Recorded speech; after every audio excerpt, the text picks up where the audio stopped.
All right, good afternoon, everyone. Welcome to the blockchain architecture session. My name is Montrell Williams. I work at CoBank back in Denver, Colorado. I'm a software engineer working on some of our blockchain technology. So feel free to ask any technical questions that you would have around blockchain technology or architecture. I'll try to answer it to the best of my ability. I wanted to give our panelists here an opportunity to introduce themselves. I'm going to start to my right here. How you doing? My name is Macias. I am the CEO of GrainChain. We are a blockchain-enabled settlement system for grain that goes all the way from the farm to the end consumer. We pretty much dedicate on building agricultural products from logistics to grain settlement to inventory management for grain elevators. Hello, my name is Todd Jansen. I'm an attorney here in Indianapolis, Indiana, and I do work with a lot of AgTech companies. We also service farmers and agribusiness in general, and I'm happy to be here to talk about blockchain today and the legal aspects. Hey guys, thanks for being here. My name is Jake Jornstedt. I'm the CEO of the team behind Bushel. Bushel is a platform for grain elevators, actually, to buy from us. We install it at their locations, and it pulls data from their ERP system, and that data is data that's from their farmers' deliveries. So if you think about bringing the grain truck in, delivering, getting your scale ticket, typically it's on paper and paper contracts. Bushel can deliver that information back to their growers in real time or near real time on a mobile application on the web, so you can get access to your contracts, your tickets, your commodity balances throughout the season, and now things like prepaid balances, settlements, and invoices. So thinking you don't see a Bushel app in the marketplace, you see a product from your grain elevator that's powered by our team. So thanks for having us. Thank you. So as we get started, I kind of want to talk about how the session will go today. We're going to go through a couple of slide decks that we have from our panelists, and then we definitely want to get the interaction. We definitely want to get the interaction from our group here, so feel free to raise your hand. We'll get the mic down to you. We want to try to answer as many questions as you guys can have. So one of the things I wanted to start with was kind of the basics of what blockchain is. With blockchain facilitates trust between two parties who don't necessarily trust each other in the absence of a third party. So as this technology has been growing, so have the use cases been growing for blockchain, as well as what that impact is going to have on agriculture. So I do want to take this question over to our panelists here is, what do you think the impact of blockchain will have in ag? Okay. Well, I think that blockchain is a technology. It's something that is going to be applied to pretty much all levels of business. Agriculture is one where in the past things were not as transparent, things were not as technical, and things did not have a very clear way of presenting things to all the parties that are involved. Blockchain is going to start taking over everything we're doing as far as financial markets, as far as how we can verify things and verify where they're coming from. Blockchain is not a total solution. Blockchain requires a lot of counterparts to be able to work properly. You need basically the base of blockchain is the ability to verify information among multiple parties without having a doubt, with being able to create immutable records. And in that example, I think the ability to conduct business and the ability to be able to believe where everything comes from, blockchain is a perfect use case for agriculture. For us to be able to know where this seed specifically came from without a doubt and without any question, and for us to be able to make deals among multiple parties without ever having the fear of those deals not complying or those deals not being followed through. That's what really blockchain's about, and that's why I think the world as an industry is very interested in kind of what we're doing. Yes, for me as a lawyer, what I see blockchain is really doing is revolutionizing traceability on the farm. And so that means that the goods that you buy in the grocery store. It will be very easy for somebody with a smartphone to scan a melon or a steak and see exactly a picture and description of the farm where that originated. And that's different than what we have now. And I think, you know, the ramifications for how food is raised are pretty enormous. If you think about a consumer going to see all the steaks that are lined up in the meat aisle at the grocery store and scanning them and picking the one that they feel is from the farm that had the best animal husbandry practices or the lowest carbon score, something like that. And so it can really change the way we look at food and make it a lot more transparent and a lot more unique, I would say. And now the flip side of this is that I also see from a legal standpoint that this could drive a lot of liability and put it on farmers' shoulders where it hasn't been in the past. And the example I think of is if you think about how milk is transported, right? In recent years, what I've seen, traditionally, whoever was putting the product on the shelf was the one that absorbed the risk and responsibility for what happens if there's an adulteration in, let's say, a milk product or E. coli contamination or something like that. But with technology like blockchain, it's very easy to now pinpoint where that contamination or adulteration might have originated. And this will probably mean, and I've seen it a little bit already, that the processors, the producers start to say to farmers that they have to be responsible for those problems that end up in the grocery store, where in the past that liability would transfer once the product was delivered to the processor.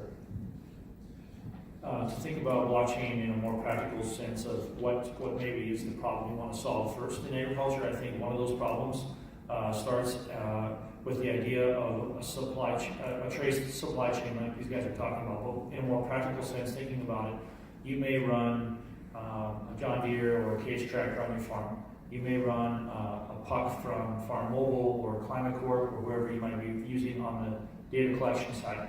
The problem and the disconnect today is that information is not being transferred to the next point in which your grain is being delivered. So that's usually your grain elevator, and it could be a processor.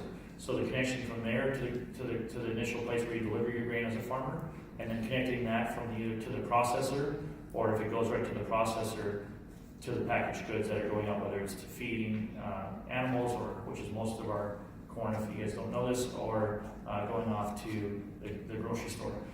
When you think about the problem blockchain can help solve, it's not that blockchain is going to let us track all that stuff automatically. You need to make all of those systems talk to each other to be able to do any of this. So that's the first problem. That's not a blockchain problem. But if you can connect your grain elevator data back to your farm and field data, and then going forward to the processor, what blockchain can do for us is we can, instead of storing that data in a private, owned by somebody else, third-party database that's private, could be manipulated, could be changed by those people who own it, you can put that information from the field and the grain elevator and the processor and the grocery store delivery point into blockchain. So along the way, as that grain or whatever product is being delivered and moved along the path, that information is being published to a blockchain in which anybody really in the world that is interested could look into the supply chain through this blockchain tool and see where it's coming from. And the thing and the valuable piece about blockchain is it cannot be manipulated going backwards by somebody who's not trusted. So you can't make a change and say, well, that actually came from somebody else's farm and I'm going to cause a big food safety problem in the U.S. You can't do that once the information's there. It's not really cannot be changed by parties who are trying to cause problems. So you create a food safety solution there to be able to trace back. And if this was done with lettuce already, we wouldn't have the breakouts. If we had the breakouts that we have, it would be more easily identified where the starting point is, and then we can shut down parts of the supply chain without shutting down the whole supply chain, and that saves a lot of people a lot of money. So those are some examples where blockchain can start to elevate the solution into a more trusted scenario. Thank you. Thank you guys for that. Does anyone have any questions around? Oh. Please, maybe yell around. Yeah. You back there, right? Yes. Where where or by whom was blockchain invented or developed? Where did it come from? I'm going to defer to the panel on this, but I will take a stab at it. That has really been, I'll take perspective. So, probably the most common understanding of blockchain came from the creator of Bitcoin. The problem with that story is we don't know who that person is. And that's not a joke. That person is an unidentified human on this earth, may or may not be still alive. We think they're from Japan, but we don't actually know that either. It's a very tricky situation in that regard, but the technology is open sourced in that respect, where you can go as a software engineer and understand how it was built, and you can see all the little details. So it's not too scary that we don't know who built it, because we also know how it works. And so that's kind of okay. But that's where maybe the mainstream understanding of blockchain technology came from. And Bitcoin is a currency that's just being able to be transacted on blockchain. So, and you want to clarify any of that? I mean, the important part to understand is also that blockchain is not specifically Bitcoin. Blockchain is the ability to be able to conduct transactions. It was created in the idea of not needing banks to be able to conduct transactions among different parties, and no matter what, trust that what you're getting is real and from that person. So the important thing is realizing also that blockchain is an excellent ability to show how we can conduct business without having to trust all the people around us. And just to bring that down to a simple idea, the original thought with blockchain was, instead of having to go to the bank to cash a check, and that check's from somebody that you don't know actually if they have money in their account or not. So you need to trust the bank to run the transaction and check the other bank for you to make sure that that money exists, and then they transfer it into your account. With blockchain, you can remove that extra step in the middle, because blockchain's, the software itself, the technology, verifies on both ends for you, and just kind of simplify the concept down. So that was where it started as an idea of transactions, and then we realized we could use it for a lot more things. Yes. there was I'm sorry, go ahead. Just a quick follow-up. Is there any organization or entity that sets standards for blockchain now that it exists? Well, so he'll tell you who the groups are, but there's a lot of variations of the technology. So the one that Bitcoin uses is different than another, but there are a few that are ran by sort of organizations that are trying to set standards, and you might be able to know the details of that. Yeah, so blockchain is just the type of technology. It's like saying blockchain is a car, and there's a bunch of different manufacturers of the car. So the different technologies that you subscribe to, that you use, are usually run by entities that you can have faith in. You know, for example, we use Hyperledger Fabric, which is run by Hyperledger Fabric Foundation, which is works with Walmart, IBM, Amazon. So really, a blockchain is just a type of technology, and what you want to make sure that you're doing is that you're subscribing or working with companies that have standards, who are looking at everyone's best interest. And the idea is, this is a community type project, so you have companies that may be competitors but are looking for the better good of the technology and the growth. Yeah, to add to that, there are a couple of consortiums out there right now, both in the large private banks, as well as some smaller organizations that are forming some of these consortiums, like the Hyperledger Foundation. They're partnering with lenders as well as IBM to build some of these technologies and enforce some really good standards around this new technology that's out there. So hopefully I'll be able to answer your question. There was another one over here. My question was, it's easy to trace the dollars back, but when you've got a commodity type system, how do you trace traceability of that commodity back? His question was, it's easy to trace a dollar back, but when you've got kind of a commoditized system, physical goods, how would you trace that back? Yeah, so I mean, like our panelists are saying, it's all based on the technology and how they work together. This isn't a magical wand that will tell you where everything comes from. If the original producer doesn't participate with a system that communicates to all of the other systems, you cannot trace it. However, if you do subscribe to a system that does have traceability all the way down from your field level data to your elevator data to your financial data, you're able to trace back, this dollar paid this and it came from this and went to this store, it came back. It all depends on technology surrounding this. When you start going into very efficient and transparent systems, similar to Bushel or granular or field level data systems that work on the field, that communicate up, then you're able to really track all of that back down. But this isn't a magic wand. This isn't going to guess or tell where everything is. If garbage comes into the system, garbage is going to come out of the system. So it has a lot of dependencies. We can say we grew it, we granular will track on what field it's grown, but that's going to, we'll take corn as an example. You grow a number 2 yellow corn, the first time it's dumped, it's commingled. And so there's no traceability of the corn that came off my farm. I did everything right, but that doesn't trace that corn on through the system and the number of times that it's commingled down the road. By what are they going to trace that back to that field? It's a great question. Today, that is not a solution that exists, right? There's no way to know the kernel, what field that kernel came from, where the kernel, and what cereal box the kernel ended up in. That's insane to think you can do that, and you just can't. But that there is value in the solution today already of just knowing the region in which it may have come from, or if you were to commingle. My opinion is this: if you were to commingle a lot of corn going into an ethanol plant, for example, we don't care which field the corn came from. And what we do know, though, what matters is what practices you did on that field using an automatic data collector. So let's assume that you're not manually putting this information, I sprayed this much and that much. We're using some tool in the tractor to say what you were doing. If that is tracked at scale, let's say about 100 fields in the region from different farmers, they all did the same practice of tracking that information. That information is passed along to the ethanol plant. The ethanol plant can look at that group of grain that they've purchased as a whole and say, okay, we have a lower carbon impact because these guys didn't do any tilling. In North Dakota, we do low till and no till, but we're graded like the average, which is worse than us in terms of growing corn.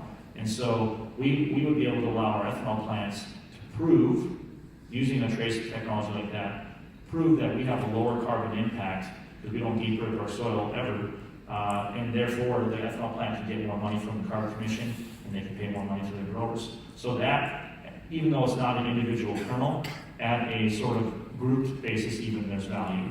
Someday maybe we'll be able to know which field that came from, but that would require the supply chain. Well, first that would require you to know which grain cart you put it in, and which bin you put it in, and when you took the bin out, you put it in a certain truck, and that certain truck went to the right place at the elevator, and the elevator put it in the right bin inside the elevator, and then that's impossible. You have to have 1,000 bins in every location to do this. So that's not realistic, but at scale, even today, it's possible to add value. Does that make sense? So just a real quick add to that. We have a product called Harvex, which actually tracks the movement of the grain from the field and the truck, the bin that it went in, the carriage that it went into, the truck that it went into, the bins that it went into, and in some cases we're able to track from the field all the way down to the final producer. We can't avoid mixing because you're gonna mix your corn, but we can with some of our products they're trying to match as much similar corn to bins as possible. That's giving us the ability to say this box with this product came from these 15 different producers, and we can track that from one end to the other. Products like this are what's going to allow for the data to be real. That it's going to allow for the actual geodata from one location all the way to the final location. But it's going to take a large community of everyone working together for that data to actually work, for all the different software providers to be able to share that kind of data and say, hey, we do have this tracking information for all these 15 different producers that went into this one bin, and we have systems that are trying to narrow down and try to match different types of corn to be able to get a final product that everyone understands. Yes, sir. We all know that anything can be hacked. What kind of safeguards are there if somebody comes in and hacks, say, one competitor against another, or in blockchain, you know? I can answer that. Yeah. Go ahead. Okay, well, the beauty of blockchain is the ability for information to be recorded to a ledger is distributed to all of the participants. So in order for that information to be modified or hacked, over 51% of all of the participants have to be hacked at the same time. The way that blockchain works is, for example, in our specific network, we have over 1,000 different copies of the same information. Let's say I gave you a piece of paper and I wrote the color purple on that piece of paper. All 1,000 people got that piece of paper. So that's distributed, that's stamped, that's set in stone. In order for somebody to say that that piece of paper was orange instead of purple, over 51% of all of the computers have to be compromised at the same time, which makes it very difficult to do. The reason why Bitcoin and blockchain has moved and has the ability to move money without banks is because you would have to literally hack all of those computers to change the information that belongs to you, or that's color purple. If you're able to accomplish an over 51% compromise, then you still have a very hard time convincing the rest of the community that's there. That's what makes it safe. How many systems are running Ethereum or blockchain or Bitcoin as an example, just to give you some scale? I mean, there's millions. I mean, you're literally when you're talking about nodes in a Bitcoin network, you're looking at millions of nodes. You're looking at millions of nodes in the Ethereum network. Those are networks that are big enough, and that's why adopting technologies like this are very important. The reason why we're using things like Hyperledger and working with the Linux Foundation and IBM and Walmart and a few other very large companies is because you're ensuring that a network is big enough to not be compromised. Well, this is really a question for you two. So I've heard this before as well about the infallibility of blockchain or the difficulty that we do have examples of Bitcoin being stolen, right? And so to me, that's always been a big, ways on the other end of that. So perhaps one of you could address that. So the direct question on maybe Bitcoin. So Bitcoin, the blockchain was not compromised in this scenario. Where there's still flaws in the system is when you're going from the blockchain to physical dollars or real dollars. That was where the compromise happened. So these companies that were hosting information outside of the blockchain were compromised, and therefore information that was going in and out of the blockchain was compromised. So it's kind of like garbage in, garbage out, except it was illegal in and out, and they were able to manipulate it from there. That's why. So there's other things that are related. One more answer to the other question you had, which is how do you know who's doing it, if they're doing it right, etc. One of the examples of getting good data in that IBM is doing that's unique, I think you may be doing similar. They go and authenticate the parties that are joining the blockchain system that IBM's running for their food trust program. So if I want to buy into that program as Bushel, I need to actually register my company with the IBM group. They do a background of sorts on our company, make sure that we are who we say we are. They may do that on every company that we work with. So they're doing some policing of the data coming in. So that's something that they're doing that's helpful to have a company like IBM behind the scenes to really do that. Thanks, Jake. Just to follow up on the previous question, actually, what if the goal of the hack is not to update any of the information, but it's merely to read the contents of the block? You're able to read the context of the block no matter what, so don't put stuff in there they don't want people to read. Well, there's different levels of, the Hyperledger fabric is a channeled system that allows us to have private channels and public channels within the blockchain that allows us to encrypt the data and submit it to different parties, and they verify what's called a hash, which is just a lot of numbers, and to confirm that data is not going to change. If the data changes, the hash changes. So the reality is that there are high levels of security that can be in place for data that doesn't want to be shared. There are situations where we have farm data that we don't want to share with others. Most of our farmers want to share most of their data to help their neighbors. Some of them don't want to, or want to make it based off of different time. The idea is that if it's public data, everyone has access to it. If it's private data, there's keys to that data, and the people that are holding it are in charge. It's similar to what you said about a hack. The problem is not the blockchain. The problem is maybe somebody misplaced those keys or put them in a public place to allow them to be able to see that data. Yeah, Jake, you touched on the use of data from the farm, conservation data, to look at the carbon footprint and to look at the carbon load. And to me, it seems as if there is still work ongoing in quantifying different soil measures, so soil health, for example. So to get to the point where you can actually use that kind of data in blockchain, there needs to be a form of standardization. So do you see blockchain being used to set that kind of standard? Can you repeat the question, please? The question is, he's asking about thinking about soil conservation and carbon impact of agriculture activities. Could blockchain help set standards on how we measure that? Could blockchain be a part of the solution to that problem? It could be. I think we already have this group that some may or may not like, called CARB out of California. They do a good job of deciding for the rest of us how we're supposed to work and how much money is going to be charged to ethanol plants, for example. So they have to have all the blenders are charged by CARB to blend a certain amount of carbon impact out of the ethanol or into the ethanol in order to get an average of X, Y, or Z that they set.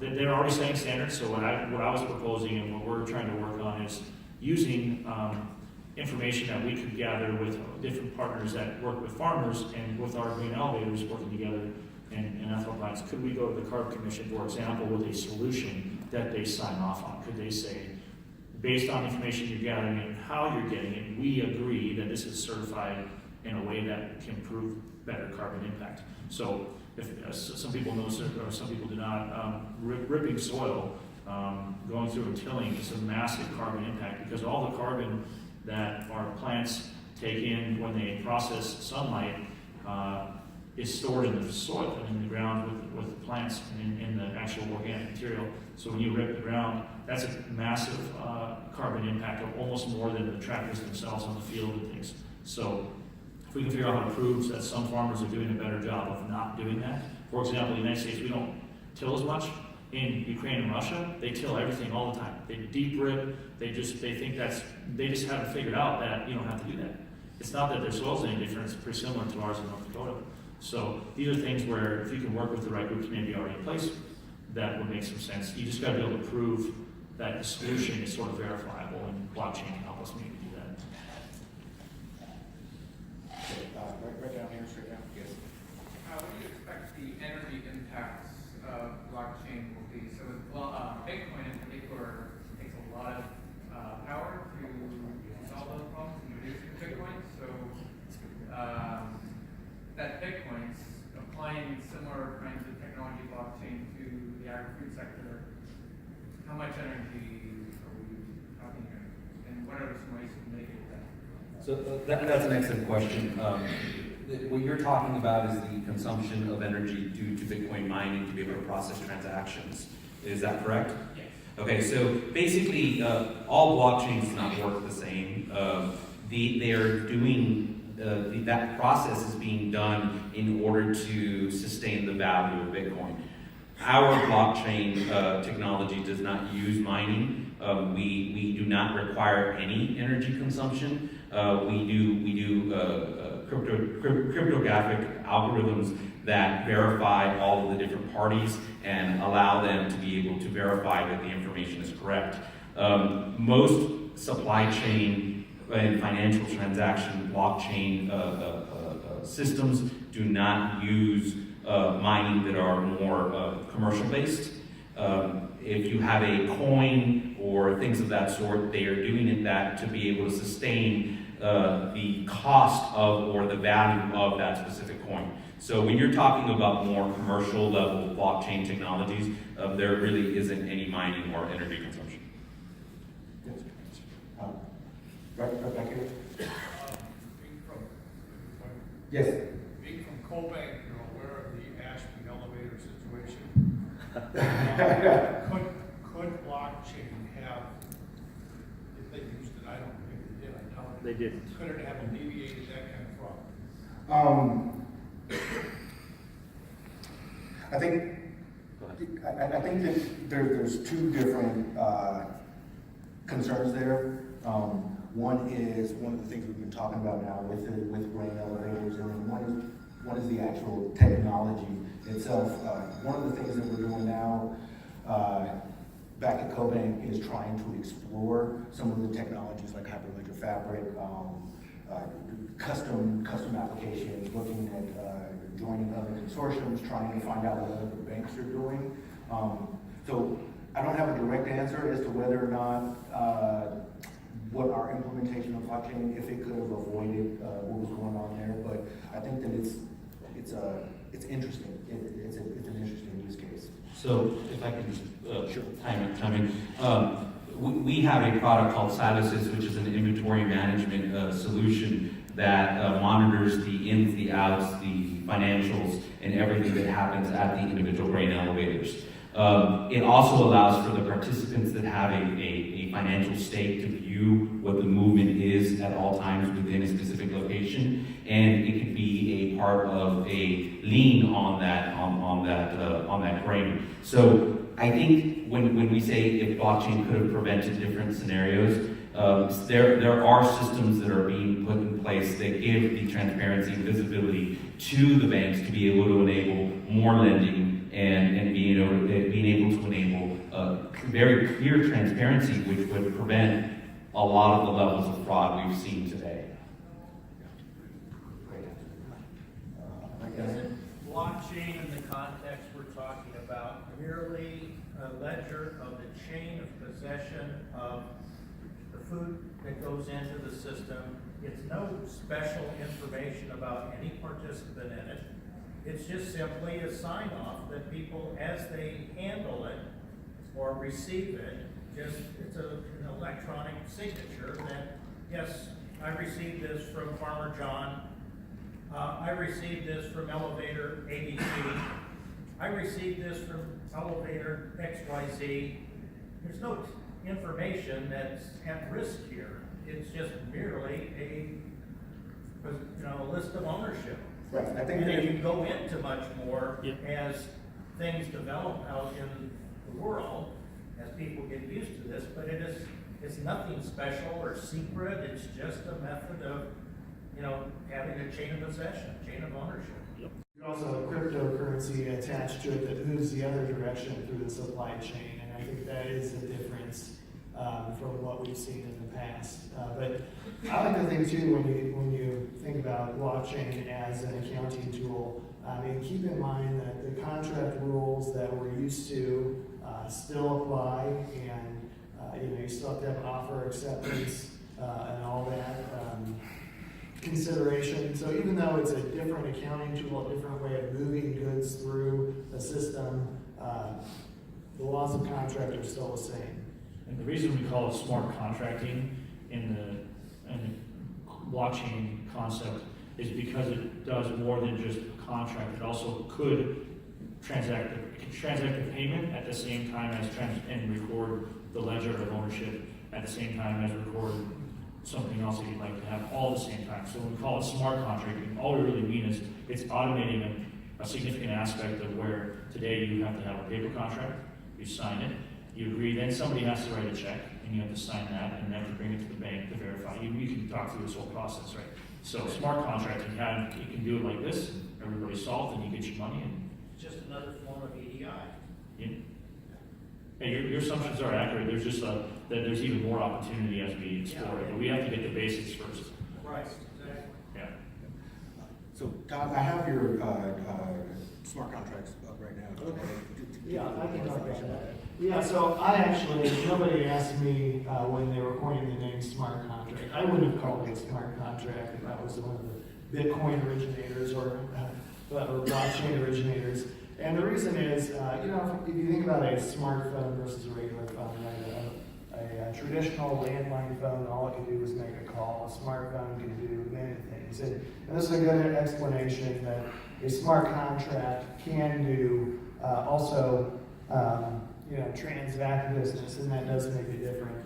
But the term smart, I think, is a little misleading, because a smart contract is actually taking a normal contract and translating it into code, computer code. And it's really, I think, when you boil it down, it tends to be binary decisions, right? If this, then do this. If this, then do that. And that's very different than a paper contract where, humans read and review and argue over terms and all that. So it does have an element of definiteness to it and removal of vagueness, but sometimes I think dumb contracts, not to be disparaging, but that would make more sense because it isn't making the judgment calls that humans make in normal contracts.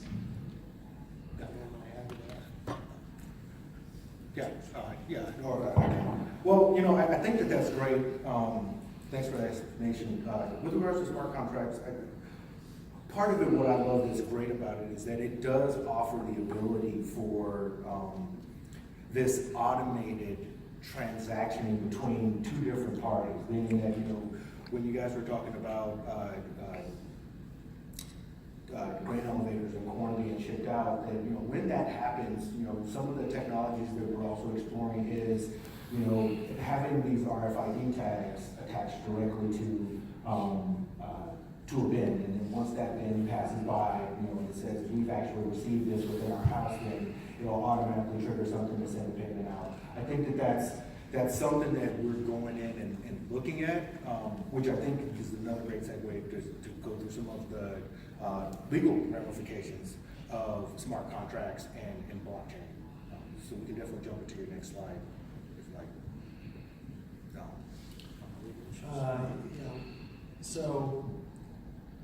Some of the legal issues that I just want to mention about smart contracts. I already mentioned that contract rules still apply, right? So think of it that way. And if you want to go to the next slide. So we've already been talking about this, right? But there is an element of trust and transparency built into blockchain that may be lacking in a normal relationship. But I would also tell people to remember that even though we are cutting out the middleman in a lot of these situations, there's another middleman in there, and and that middleman is the intermediary that builds the blockchain, and that could be a platform like GrainChain, or it could be if you're Cargill, you may offer your own blockchain for your farmers that you work with. So it may not be a third party that's doing it, maybe actually the party you're contracting with. But there's still an element of risk, I'd say, because you have to trust the third party intermediary has designed the blockchain correctly, that it is secure, and that these two mentioned that you verify all the parties that are contracting in the blockchain. So you're trusting the third party intermediary to do that and make sure that that's all correct. And so as the lawyer, if you were thinking of signing on to one of these, I would say, well, look and see, does the third party intermediary accept some risk for things that go wrong? And I don't know if you guys have you dealt with that or not, but that might be a good thing to talk about. Many conversations.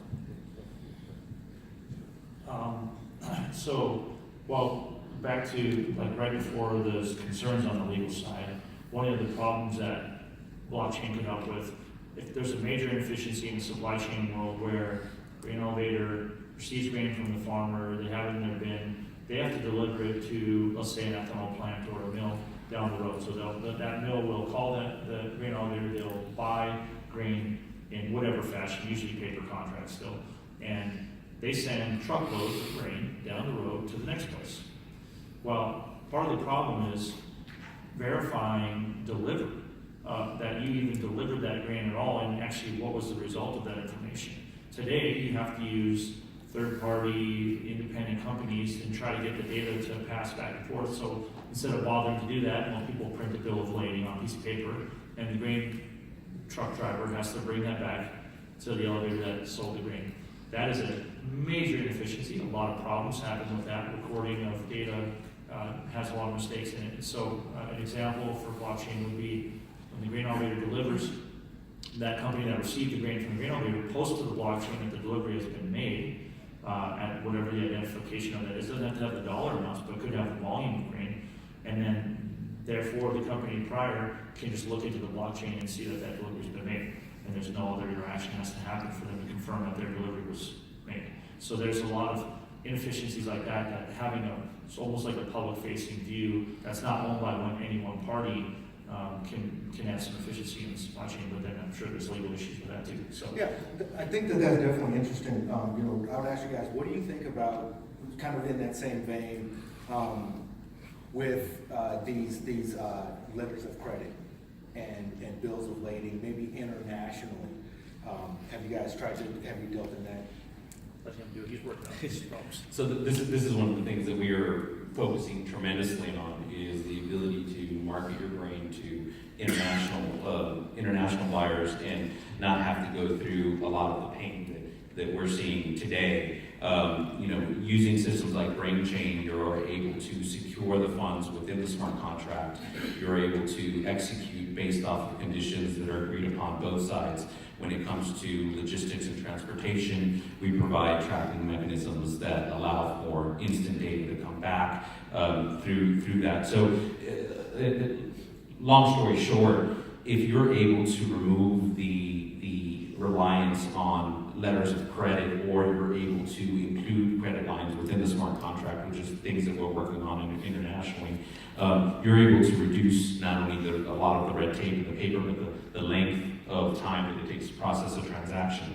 We're using our internal system that allows money to transfer from foreign countries to this country, and extreme verification measures to be able to ensure that those kind of transactions happen.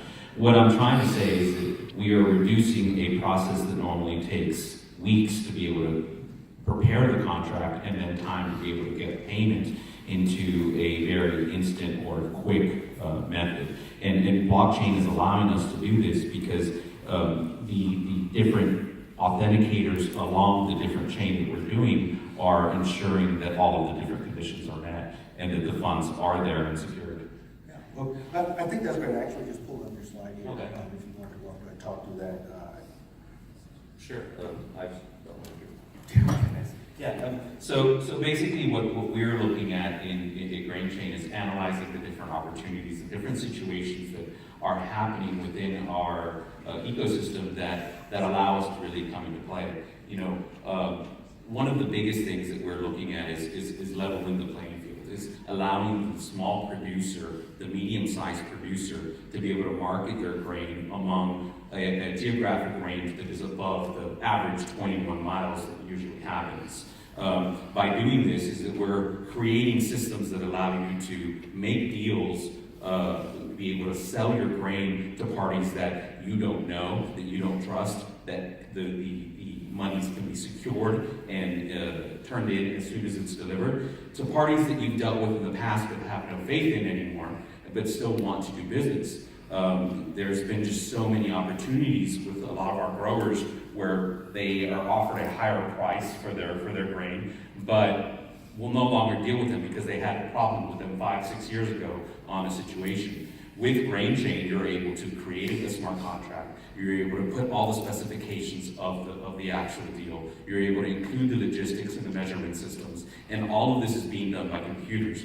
The grain is being graded and inputted by computers, not people. That being said, you're able to say, okay, I'm going to take a higher price if this is secured. The money is secured within the smart contract, and when you deliver, you receive it immediately. GrainChain is focusing on a little more than traceability. Traceability is probably one of the nicest parts of what blockchain can offer. We're going into the financials. We're ensuring that not only can you get paid instantly or on the exact terms of your contract. I'm not sure what it says there.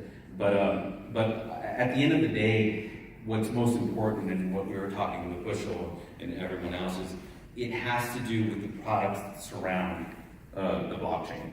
We're introducing a suite of products that start at the field, that manage all of your logistics, that manage all of the payments for the truck drivers, that install systems into the truck drivers' phones to know exactly where they picked up, where they dropped off, and where they went. So the solutions from the elevator to the ethanol plant, we actually record that information and record the tickets that come out of the ethanol plant, which get immediately sent back to our blockchain. So what we're doing is we're trying to find a very easy to use one solution to be able to work with everything.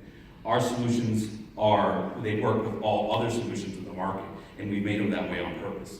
They have APIs that allow, APIs a layer, an application layer that allows for other systems to talk to us and us to talk to them. Because the only way this is really going to work is if all of the systems can work together. If two of my solutions work for you, but one of them doesn't work for you, then we all need to be able to talk and share that information to be able to really make it work.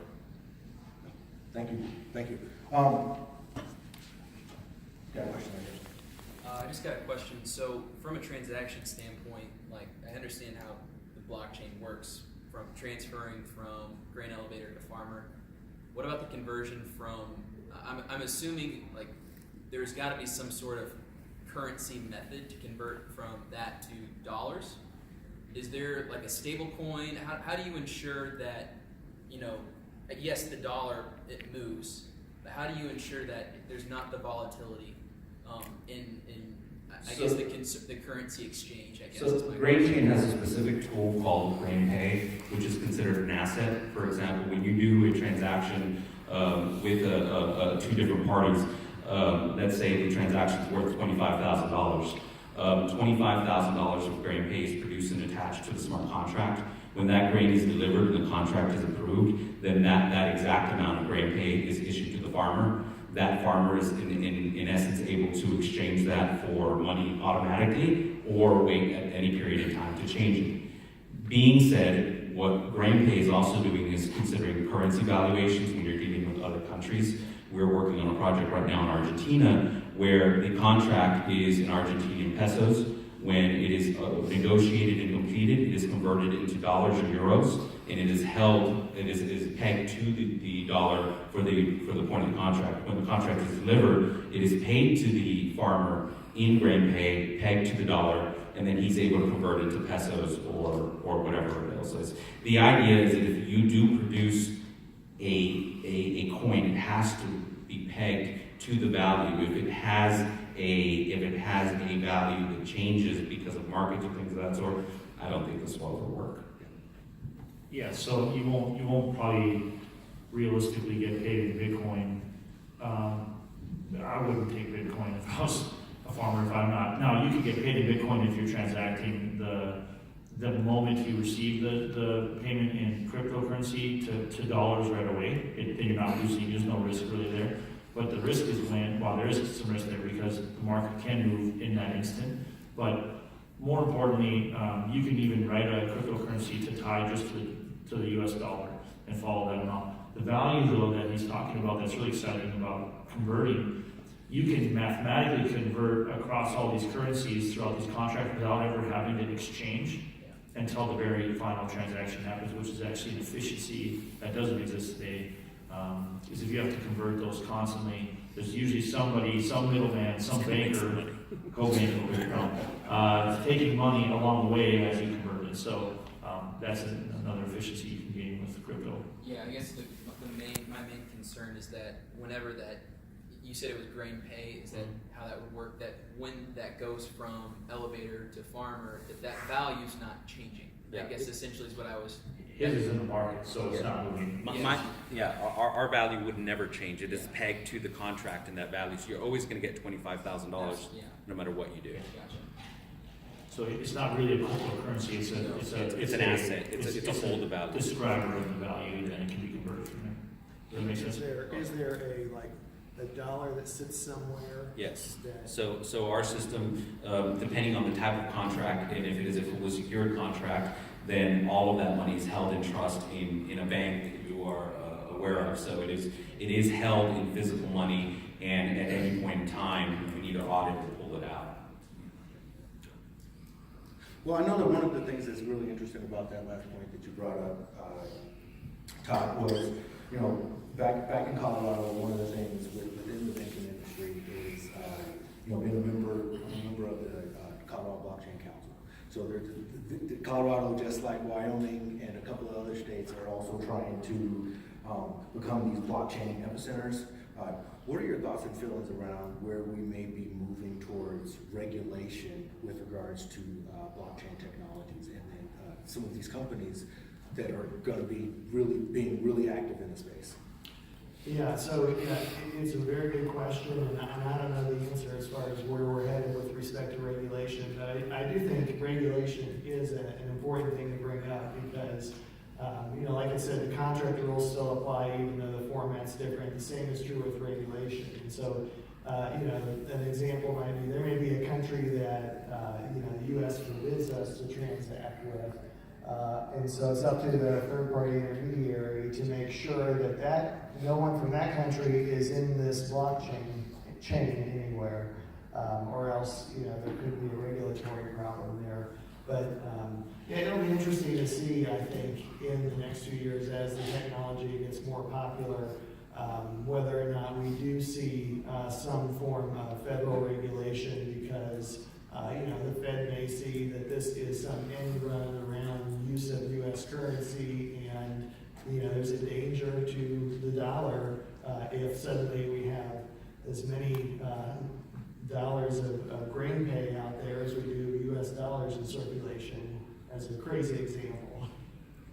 So I've had the pleasure of dealing with a lot of this over the last 2 years, and dealing with the SEC, the CFTC, all the different agencies. And in my opinion, I think regulation is absolutely needed. I think that you don't want to curb innovation.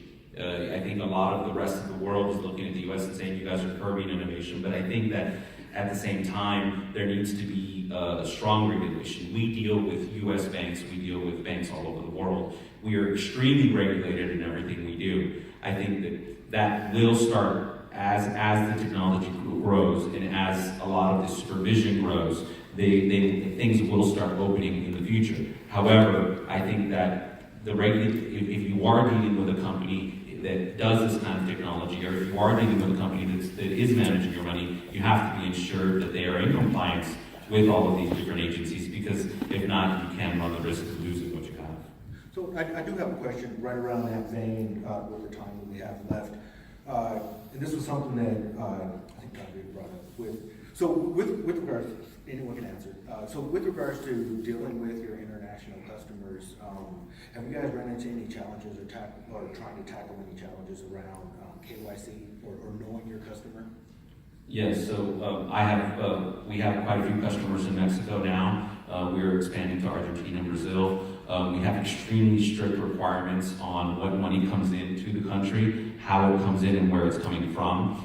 It's actually a little overboard because we are a blockchain company. A lot of companies that just accept checks don't have to go through the process we go through. We are very strict, exactly how he was saying. IBM Food Trust is very strict about anyone that comes in. We have to run extreme tests on who they are, if they're not in any kind of known terrorist list, if they're not on any kind of known terrorist country, where their origins are coming from. So if you're dealing with somebody who's truly dealing with U.S. banks and in the system, they have to go through that entire process. We have an extremely strict registration process. So with regards, anyone can answer. So with regards to dealing with your international customers, have you guys run into any challenges or trying to tackle any challenges around KYC or knowing your customer? Yes, so we have quite a few customers in Mexico now. We're expanding to Argentina and Brazil. We have extremely strict requirements on what money comes into the country, how it comes in, and where it's coming from. It's actually a little overboard because we are a blockchain company. A lot of companies that just accept checks don't have to go through the process we go through. We're very strict, exactly how he was saying. IBM Food Trust is very strict about anyone that comes in. We have to run extreme tests on who they are, if they're not in any kind of known terrorist list, if they're not on any kind of known terrorist country, where their origins are coming from. So if you're dealing with somebody who's truly dealing with U.S. banks and in the system, they have to go through that entire process. We have an extremely strict registration process. Okay. Okay, great, do we have any other, questions? Right in the back. In the back? Go to, Okay. No. Any other, sir? Any like good relevant examples of major crisis averted or something caught or So one of the things that we've seen in our experience is we've been able to monitor a scenario where we had an individual that was letting out trucks at times that weren't supposed to be let out to customers that weren't supposed to be let out. We have extreme monitoring systems that enabled us to be able to see. The thing is that blockchain isn't, like I said, a magical tool. It has to do with all of the systems that are surrounding it. If you have the proper monitoring tools that enable the blockchain to get the proper information, then you're going to have a very efficient system. What we have found is deals for producers that would have never been done in the past are being or burned in the past are starting to be created. We're starting to get a lot more trust among different items because, like my father said a very long time ago, a contract well written never has to be revisited. When everyone knows that they're being extremely transparent and they know where everything comes from, you have a lot more faith in the things that you're doing. I think that you're going to see a push towards this kind of transparency in all types of business, and that's going to allow all of us to do a lot more business and rely less upon the people that are charging us money to reduce that risk. Great, do we have any other questions? I'm just looking at real quick before you ask, I'm looking at the crypto markets for the currency values, right? They're horrible, and you don't want to have your money in there probably right now. Or actually, now would be a good time possibly to buy, but you have to remember that whatever bad news you've heard about Bitcoin and Ethereum and other tools that have really either lost a lot of people a lot of money or made certain people a lot of money, that is almost irrelevant in the discussion on blockchain in terms of the actual tools. The currency is not necessarily relevant to this discussion around the value of the tool itself, blockchain. So just keep that in mind that they're not the same thing. Go ahead. I'm trying to get my head around this. It's a inventory system, it's a data tracking system. It can be used for contracting and for payment. So my simplest question to start out then, is it kind of like a Carfax for commodities that might include a contract and a payment? Is that a simple way to explain it? What you described is accurate to what we've been talking about up here, but blockchain, just to really simplify it down, you know what a ledger looks like. You've got two sides of the transaction recorded down a list. It is literally a digital version of that has some special properties around security and trust that don't require anybody. Basically, no human has to write both sides of the ledger. It's being done automatically with trusting in the software to do it for you. So off that concept, all the things we've been talking about are now possible to do without having a bank involved or having some other party involved. And so to simplify it down, it's really a distributed ledger in which everybody can see what's being written to the ledger and know that they can trust that the ledger is being completed accurately. So if you can have a tool like that, then you can build these tools we're talking about, which what you described around tracking inventory and things, that's accurate. You can do that because you're writing the inventory into a ledger, and as the transactions happen with that inventory, it's just being updated along the way. And then you or I could go back to that tool and look backwards and watch every single transaction that happened and prove that it was done in a certain way, or there was not a Chinese transaction in the midst of this that we weren't supposed to have, or whatever it could be. So does that make sense? Yeah, I'm still a little concerned about the commodity as a kernel of corn or a bean, and really trying to track that, because it goes to the elevator and goes in a million bushel outdoor pile. Boy, the lowest common denominator is now a million bushels. And it's sitting outside, or somebody else could just come along and dump some more on it, right? If they want to. Yeah, we're not solving that problem, is what I was saying. That problem still requires the sort of manual interference and the manual efforts of how we do things today. But at a scale that's a little bit bigger than a kernel, so at the bushel level or the maybe hundreds of bushels or thousands of bushels level, truckload level, we can start to track some things that can bring some value back. Maybe think about right now our ability mostly at a truck level. Would you say that's accurate? We can take a truck level of grain, we can accurately track that pretty much to within a reasonable margin of error, and that would be where the solution is today. Great, Jake. Thanks for answering that last question. We are unfortunately out of time. It's the end of our session. I want to thank our three amazing panelists for coming out to give us some insight on blockchain and what it means for agriculture. I'm not sure if you guys are going to be around for a couple of minutes after the session. If anyone wants to come up and ask a question that they didn't get a chance to, or ask me a question. Thank you guys. Thank you.